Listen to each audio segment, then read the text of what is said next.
Good morning. Thank you all for coming. My name is Brian Sullivan. I'm the president of the Nassau County Correctional Officers Benevolent Association. Standing next to me is Correctional Officer Daniel Holland. I'll speak about him in a moment.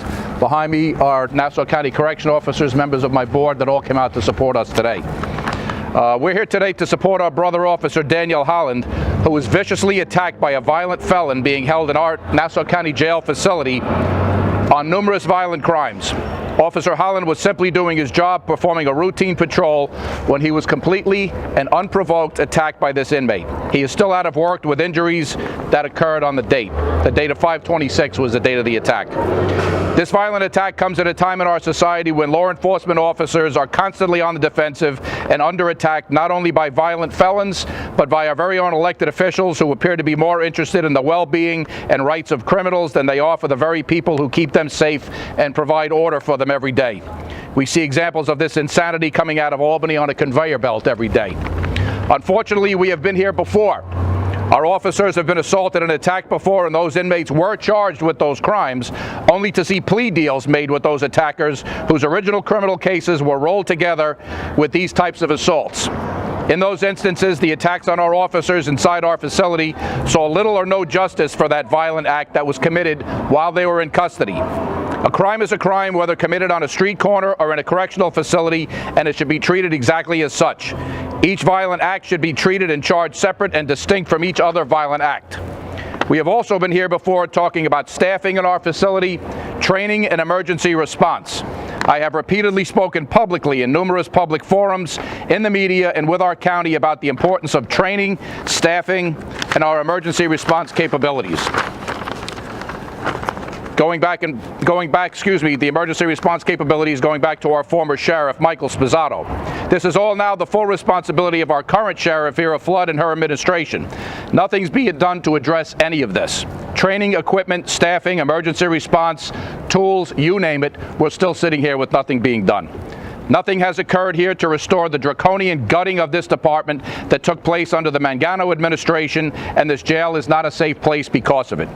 They did add Narcan training, but next year under the new bail reform laws, we won't be arresting drug dealers or drug-addicted criminals anymore, so Narcan training really isn't going to matter. This could have been a much worse scenario if not for the actions, once again, of our dedicated correction officers who have each other's backs. In instances like this, if they were able to escalate, the lack of everything that I've outlined above presents a very real and present danger to the safety and security of our facility. I thank you for your attention. I'll take any questions. Can you talk about the rap sheet of this defendant and what was Sure. This defendant, his name is Roger Bassoon. He is currently being held in our facility on a rape in the first charge, sexual abuse, several weapons possessions charges, and burglary charges. He's a real peach. Can you discuss what happened? Sure. Officer, I'll let Officer Holland speak for himself. Officer Daniel Holland. How you doing? Thank you. I was doing a routine patrol, and a lot of people don't realize when after criminals out of their hands, that's when we begin our interaction with them. And a lot of people don't realize how the jail works. It's usually one officer with about 50 inmates in a dorm room, and you have very little to protect you. And the hope is that, of course, that there's going to be kind of a mutual respect while they're in the jail. But a lot of times it doesn't work out that way. You have people. You're surrounded by people who obviously can be very dangerous people, and things happen. Very unpredictable situation. And this actually looks a lot better right now than it was at the time. I thought I had lost an eye. There was blood completely covering the eye. Couldn't see out of it, and came out of nowhere. It was completely unpredictable and unexpected. Can you describe the assault? And so I had seen this inmate. We were closing down the dorms for a feeding, and I saw this inmate get up out of his chair. He looked a little bit unsteady or something, and we have to look out for medical conditions if anybody's experiencing something that they may need assistance. So I had walked over to see what the problem was, and out of nowhere, I was with a closed fist. He punched me in the left eye. I hit the floor and injured my back and shoulder. And like I said, I thought I had lost an eye at the time because it could have even been worse if there was an object, even a pen in the hand. probably would have permanently lost an eye. And after the blood had cleared, I had multiple stitches over the eye, and now the eye's healing quite a bit. Don't know what's going on with the back yet, but Officer, how do you feel about the job right now? I mean, you know, we were told in the academy that it's dangerous and unpredictable, and you never know ahead of time what your day is going to be like. I finished 20 years last October, and so far I've been pretty lucky. You know, as I said, a lot of times you can kind of establish a mutual respect between people, but it's always an unpredictable situation. And you know, this was one of those unpredictable things. But there's a lot of things happening in the jail. This is just a single example. Officer, in the dorm by yourself with multiple inmates surrounding you, you're now being attacked. Were you fearing for your life at that moment? Of course, that crosses your mind. You know, when the adrenaline's kind of pumping, and again, I'm looking on the floor to see if I lost an eye.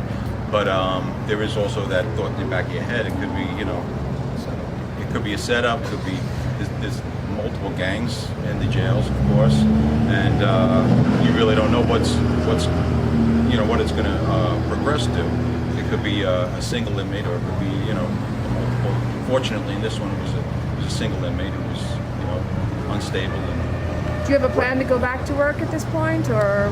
I have to find out from all the medical tests and what when I can return. But I'm ready and willing to return as soon as I'm able to. If you could ask the county exec, what would you say to the county executive?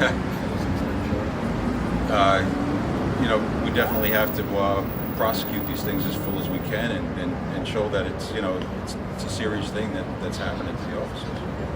Are more officers needed inside the dorms? Well, there's probably more needed on the job. They are hiring, but since the McGann administration, there's been a shortage that they've been trying to account for, and as a result of that, it's not only the immediate danger, but they were forcing officers to work a lot of extra hours. It was shown in Newsday that certain officers were making all kinds of money. There was no mention of the fact that a lot of them were being forced to work these hours. You could work enough hours on a paper route and look like you're making a good salary, but it's not safe. And if you're that tired and you work that many hours, it becomes even more unstable and unsafe. Can you say and spell your name? My name's Daniel Holland. And Daniel and Holland. Have you had any problems with this inmate before in the past? Never. In fact, I had some communication with them. It seemed like a usual situation. They know at the jail, the inmates kind of know that I am strict with the rules, that I will follow the rules, but I'm fair about it. And I've had friendly contact with them before. It was very unpredictable.